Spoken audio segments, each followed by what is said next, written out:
We saw on the analog mixing board that we could take an external effect, like an EQ or a compressor, and put it right inside the mixing board, inside the signal flow, using that funny insert cable, which gave us kind of an out and back routing from the mixing board. And that's kind of complex to do in the analog domain on one of those analog mixing boards, but adding an insert effect is quite easy in a DAW, and it's one of the important things we're going to do, and you're going to find that you can add many, many effects to each track. In a way, the ease of it is kind of a problem in that we tend to add way too many effects in the digital domain in the DAW. But it still is an important feature that we have. Now you'll see at the top of the channel strip in the DAW a set of insert points, places that you can add effects. And like soft synths, you can buy third-party effects to have very high quality audio or DSP processing built into each track. It's very common to use your dynamic and filter effects as inserts in a track.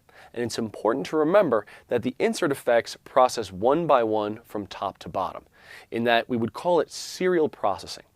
So if you put an EQ first in the top point and then insert, the EQ would process that sound, and then it would go to the next one. Maybe you have a compressor there, and it continues down the channel strip. So it's very common to use those type of effects as inserts in a track. You can apply delay effects as an insert in a track, but it's also very common to add the delay effects like reverbs and delays into an aux track in a send structure, which we'll talk about here.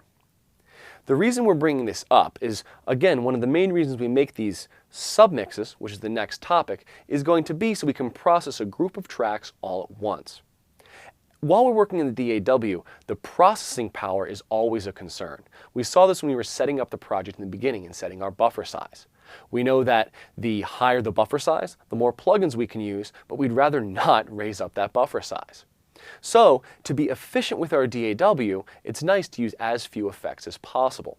And very often, you'll want to make a collection of tracks have the same exact processing.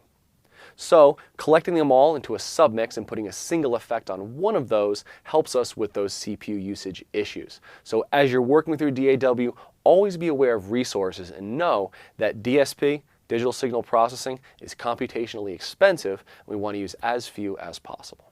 As we move into the DAW, I think you'll find that working with inserts is pretty straightforward, but there are a couple tasks I want to make sure that you know how to do. The first one is adding an insert into a track, and in this example, I'll add an equalizer into the track.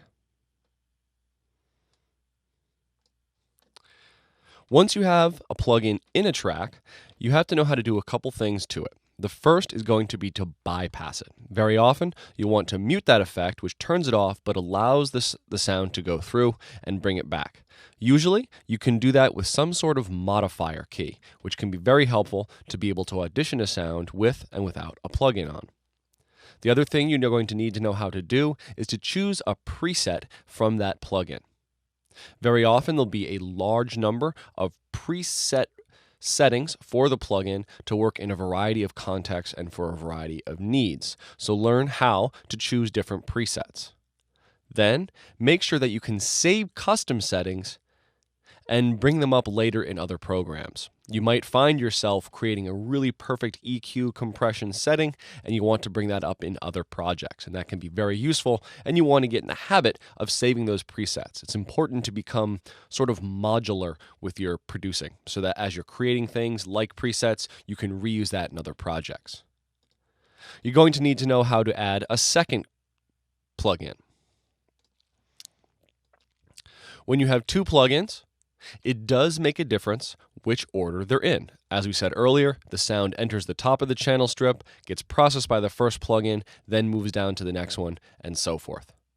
When you have plugins in a track or have inserts in a track, it can be useful to change their order.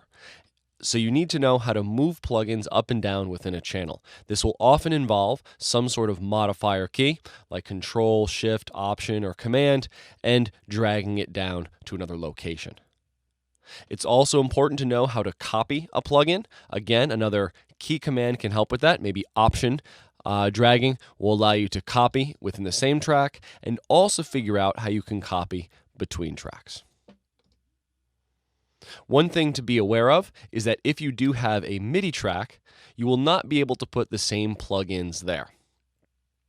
Remember, you can't process MIDI data the same way you can process audio data.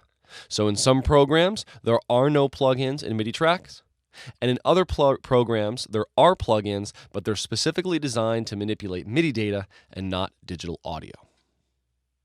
So I'd like you to take a moment to go to your DAW and just make sure you can complete all those tasks: adding inserts, bypassing inserts, choosing presets, saving presets, changing the order of inserts, copying and pasting inserts on the same track and between tracks.